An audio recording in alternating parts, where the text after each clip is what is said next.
Right, I would like us to consider this triangle.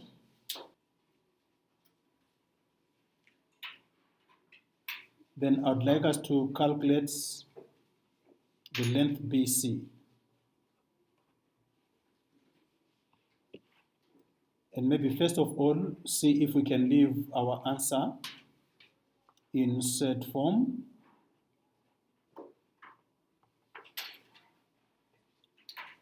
And then maybe give our answer as a decimal fraction correct to one decimal place. Right, we will explain this in this example. This is a right-angled triangle, and we are given two sides. So we can work out the third side using the theorem of Pythagoras. Can someone tell me what AB squared plus BC squared is equal to? Should be equal to AC squared, right? And yeah, that is what the theorem of Pythagoras states. But in this diagram, AB is 7 centimeters. So when you substitute here, please do not include the units. You will come back to the units later. So just put a 7, so it's 7 squared. So this means 7 squared plus BC squared is equal to AC squared, but AC is 15. So this should give us 15 squared, like that. Because we're trying to find BC, we can now rearrange that equation and get BC squared on its own. But again, some of you may prefer to simplify the 7 squared plus the 15 squared and the 15 squared first of all. It's all up to you. We can do that one later. So obviously BC squared will be equal to 15 squared minus 7 squared. Right. What is 15 squared? 225. 225, right? And 7 squared is 49. Can you simplify that? What is 225 minus 49? 176. Then how do we find BC? We take the square root, right? We take the square root. So this means BC will be equal to the square root of 176. Now look, if you take your calculator and you work out the square root of 176, if you have a calculator like mine, you can type in the square root of 176. Your calculator will give you an answer of 4 root 11, right? 4 multiplied by the square root of 11. This is our answer in surd form. Let's work out the same answer, this time correct to one decimal place. Right, you have your calculator there, you entered your number. How do you change that to a decimal place? You just press that SD there. It says your answer correct to one decimal place. So we want one decimal place here. What is 13? Do you get 13,266499916 in your calculator?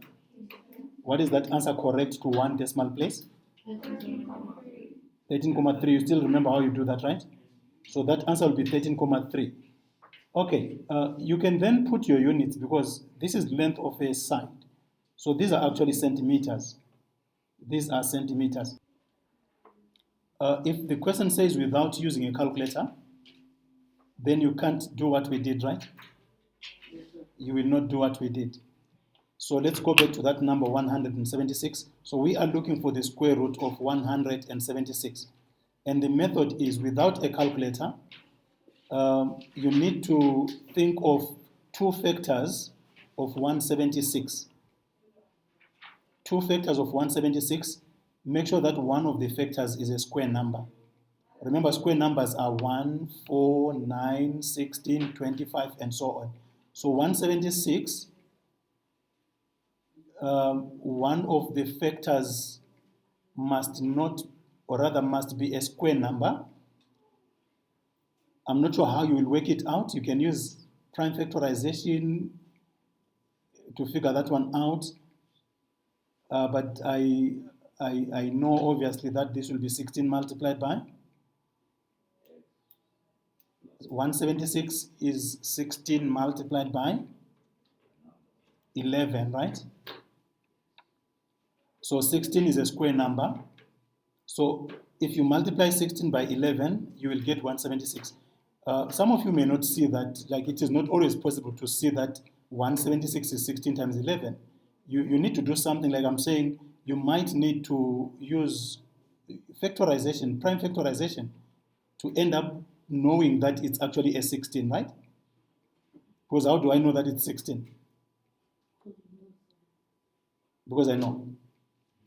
Okay, so we'll come back to that one. Then that is how you can write that number.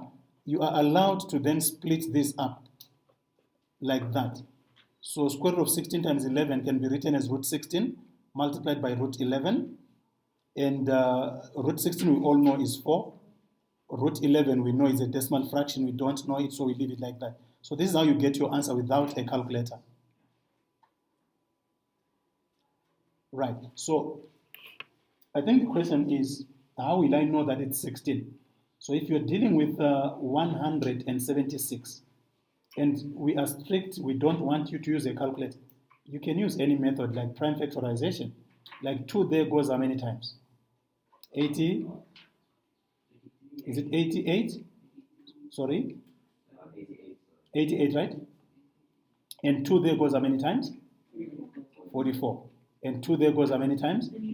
22. And 2 goes how many times? 11. And 11 goes how many times? 1, right? So you see now, obviously if you group them in pairs, that forms a square number, right?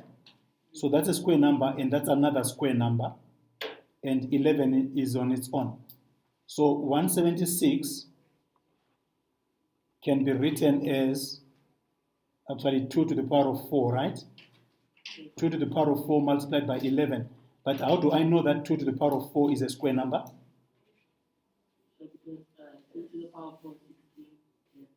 Without even working out that 2 to the power of 4 is 16, how do I know that a number is a square number? Like this number is written in exponent form, how do I know it's a square number?